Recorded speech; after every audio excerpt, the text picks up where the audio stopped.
English আড্ডা চ্যানেলে সবাইকে স্বাগত জানাচ্ছি। আমার সমস্ত বন্ধুদের স্বাগত জানাচ্ছি। তো আজকে আমি তোমাদের আলোচনা করব দ্বাদশ শ্রেণীর সেমিস্টার 3 ইংরেজি সিলেবাস।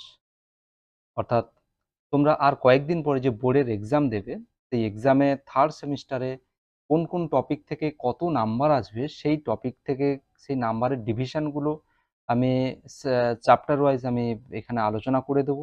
অর্থাৎ আমরা যখন প্রস্তুতি শুরু করব, প্রস্তুতি শুরু করার পূর্বে আমাদের অবশ্যই এই সিলেবাসটা সম্বন্ধে আমাদের কিন্তু অবশ্যই জানতে হবে। এবার যদি আমি সিলেবাস সম্বন্ধে ঠিকঠাকভাবে অবগত না হতে পারি, সঠিক স্ট্র্যাটেজি নিয়ে যদি আমি না পড়তে পারি, তাহলে সেক্ষেত্রে কিন্তু আমার প্রিপারেশনের ক্ষেত্রে অনেকটাই সমস্যা হয়ে যাবে। তার জন্য আজকে আমি তোমাদের এই সিলেবাসটা সম্বন্ধে আলোচনা করেছি। তোমরা দেখো, যেটা হচ্ছে আমি কি ডিটেলস রিগার্ডিং ফার্স্ট সেমিস্টার এক্সামের একটা ডিটেলস দিয়ে দিয়েছি। তোমাদের ডিউরেশন কত সময় থাকে না, 1 ঘন্টা 15 মিনিট পরীক্ষার সময় থাকে। থিওরি নাম্বার কত থাকে, 40 নাম্বার। হ্যাঁ, এবং হচ্ছে সেখানে কি কোশ্চেন টাইপ কেমন হয়, টোটালটাই এমসিকিউ টাইপ হয়, এখানে কোনো এসিকিউ নেই। আমরা সেকেন্ড সেমিস্টারে এসে তোমরা যেমন সেকেন্ড সেমিস্টারে পুরোপুরিভাবে লং কোশ্চেনের এক্সাম দিয়েছো, ডেসক্রিপটিভ টাইপ। এখানেও ফোর্থ সেমিস্টারে ডেসক্রিপটিভ টাইপ রয়েছে, কিন্তু এখানে থার্ড সেমিস্টারে টোটাল কিন্তু তোমরা যেমন ফার্স্ট সেমিস্টারে দিয়েছিলে ঠিক সেইভাবেই এমসিকিউ টাইপ রয়েছে। তো চলো আজকে আমরা মোটামুটিভাবে এই জিনিসগুলো একটু আলোচনা করে নিই, যে কিভাবে কি মোটামুটিভাবে হয়েছে। তো দেখো, বলছে ওয়েস্ট বেঙ্গল বোর্ড ক্লাস 12-এ এখানে আমি কিছু অ্যাসপেক্টস দিয়ে দিয়েছি। তোমাদের টোটাল মার্কস কত না, 100 মার্কস। 100 মার্কসের মধ্যে থিওরি হচ্ছে 80, প্রজেক্ট হচ্ছে 20।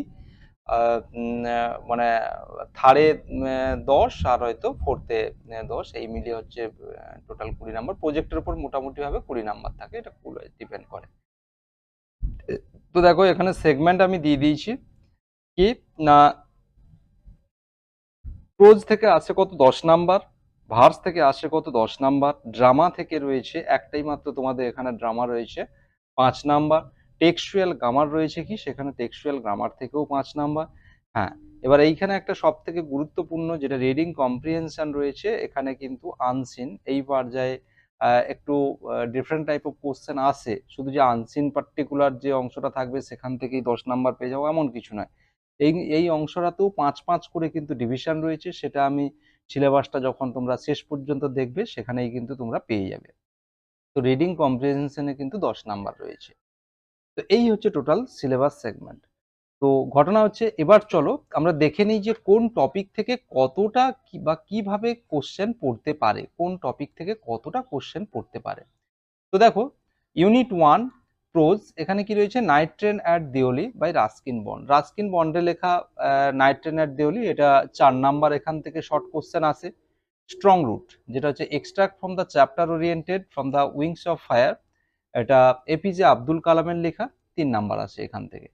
The bet by Anton Chekhov রয়েছে, অ্যান্টন চেকবের লেখা দ্য বেট, এখান থেকে 3 নাম্বার আসে।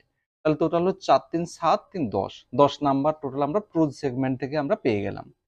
এবার আসছি ভার্স। ভার্স থেকে আমাদের দুটো পোয়েম পড়তে হবে, যেটা হচ্ছে কি না, our casuarina tree by Toru Dutt, এটা হচ্ছে 5 নাম্বার আসে ক্যাসুয়ারিনা ট্রি থেকে। আর Ulysses by Alfred Owen, sorry Alfred Lord Tennyson, ভুল বললাম, আলফ্রেড লর্ড টেনিসন, যেটা হচ্ছে 5 নাম্বার আসে এখান থেকে, 5 মার্কস। তো এবার এখান থেকে টোটাল তাহলে আমি পোয়েম সেগমেন্ট থেকে পেয়ে গেলাম কত, 10 নাম্বার। এবার আসছি ইউনিট 3, যেটা ড্রামা সেকশন আছে। এখান থেকে কি না, এখান থেকে হচ্ছে riders to the sea by James Synge. এটা আসলে ভালো করে পড়তে হবে খুবই, কারণ কি এটাই একটা মাত্র টপিক যেটা তোমাদের থার্ড সেমিস্টারেও পাবে, আবার ফোর্থ সেমিস্টারেও পাবে। তাহলে এখানে বলছে যে এখান থেকে তোমরা 5 নাম্বারের এমসিকিউ পাবে। আমি লিখে দিয়েছি, student will go through the same drama in same 3 for MCQ, মানে এমসিকিউর জন্য আমরা এখানে 3 নম্বর যে সেমিস্টারে এটা পড়বো, এবং সেম 4 অর্থাৎ সেমিস্টার 4 এর জন্য ডেসক্রিপটিভ টাইপ কোশ্চেন আছে। অতএব আমরা যখন পড়বো তখন কিন্তু এই জাস্ট পার্টিকুলার যে পোর্শনটা মানে নাটকটা, এটাকে আমাদের কিন্তু খুব ভালো করে পড়তে হবে, ঠিক আছে। এরপর হ্যাঁ, এরপরে যেটা ইম্পর্টেন্ট রয়েছে তোমাদের, দেখো ইউনিট 4 যেটা টেক্সচুয়াল গ্রামার রয়েছে। টেক্সচুয়াল গ্রামারে কি রয়েছে না টেক্সচুয়াল গ্রামার রয়েছে এখানে 5 নাম্বার আছে টেক্সচুয়াল গ্রামারে।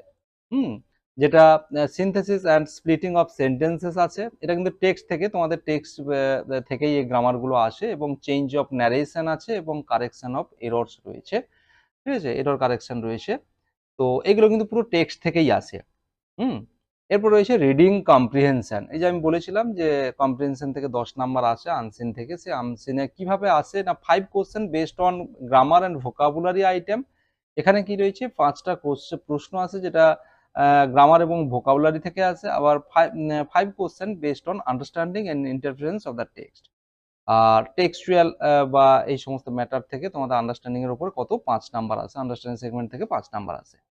তো দেখো আমি তোমাদের তো 2026-এ থার্ড সেমিস্টারে মোটামুটি ভাবে যে এক্সাম যেটা হয়ে গেছে, তো সেক্ষেত্রে